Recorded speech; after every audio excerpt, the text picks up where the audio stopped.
It's already a month into 2018. I know this video is late, but is it ever really too late to talk about movies?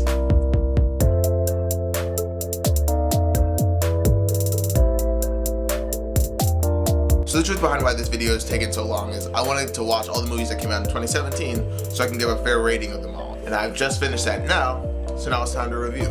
Without further ado, here's my top 10 movies of 2017.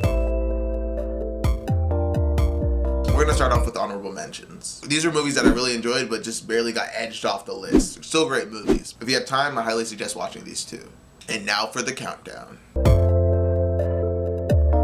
So Christopher Nolan did a great job immersing the viewer with this movie. I saw this in theaters and I feel like that is like one of the necessary experiences for this movie because you really feel like you're at war when you're watching it. I had a little bit of an issue being able to distinguish the main characters because they all look so similar, but it really didn't affect the experience. It was a great movie no matter what. There definitely should have been a little bit more blood though.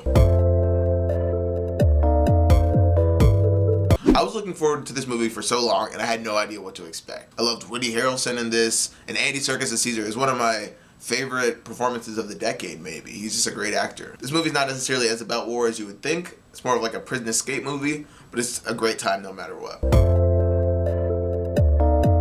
Alright, so when I was leaving the theater after watching The Last Jedi, my emotions were completely mixed. Like, I'm not gonna lie, I hated it when I first watched it. I was one of those people that put too much stock in like the YouTube theory videos and stuff like that, like Rey's gonna be Han and Leia's daughter and all that. And I realized after giving it some time to resonate, the story we got was an emotionally resonant one and a really powerful one. I felt like what they did with Luke was really brave. And I feel like this movie is an interesting new step for Star Wars.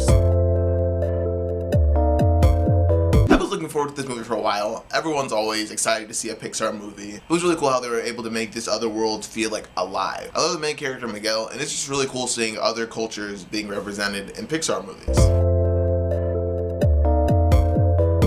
So Spider-Man has always been my favorite superhero. I grew up on the Raimi Spider-Man movies. Those are kind of responsible for what made me want to become a director. And I can say with confidence that Spider-Man Homecoming definitely did the character Spider-Man justice. This movie's more like a John Hughes, Ferris Bueller's Day Off type of movie. You know, it's more of just like a high school. I mean, the name Homecoming kind of implies that within itself. I loved Michael Keaton in this, and Tom Holland as Peter was surprisingly good. I actually didn't like him as Peter in Civil War, but he really represents the character well in this one. He's a great actor for it. Blade Runner 2049 is long as fuck. But with that time, they're able to show us more of this really beautiful world, get us more involved with the characters.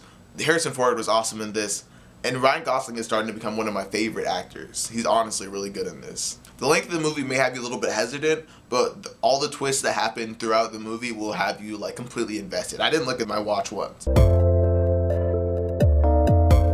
So It is a movie I think is going to stand the test of time. I feel like it's already a classic, if you know what I mean. My favorite part about it is that it doesn't take itself too seriously, and the comedy and the horror aspects are kind of equaled out, and it's not too much of either. Bill Skarsgård as Pennywise the Clown basically stole the show, but the kids were also really great too. I can't wait for the sequel. So The Shape of Water is a weird-ass movie. There's some fish sex in this thing. The story is very fairy tale-esque, but the characters do such a good job of carrying the story that it doesn't feel too crazy. Sally Hawkins plays a mute character, and she does a great job of characterizing this person that isn't able to talk even. This movie has great shots, and overall it's just visually stunning. If there's any way to judge how good a movie is, I feel like it's how many times you can watch it and not be bored. And I feel like I could watch Baby Driver for the end of time on loop and still enjoy it just as much as I did the first time. That's kind of an exaggeration, but this movie is so satisfying. The way the soundtrack and the visuals come together just creates this awesome experience. All the cast is amazing. This movie just feels like a really kinetic, awesome adventure. It kind of lulls down towards the mid to end part, but that beginning, the first act is amazing. So I love Jordan Peele's style of comedy, and I was really looking forward to this movie. I feel like everybody was blown away by how good this movie is. Daniel Kaluuya is one of my favorite actors right now. And the way this movie entices you to watch it again and to get more understanding and to think about this could mean this or this could mean this, and just the implications and the underlying meaning of everything is really beautiful. Watching this movie was the most fun I had in theaters all year, and that's why it won #1. So yeah, 2017 was pretty great for movies. We're still pumping out comic book movies and sequels and reboots, but it's nice seeing that even some of those are turning out great. What was your guys' favorite movie of 2017? Leave a like, comment, subscribe. Let me know what you want me to react to next. And as always, thanks for watching. What's next?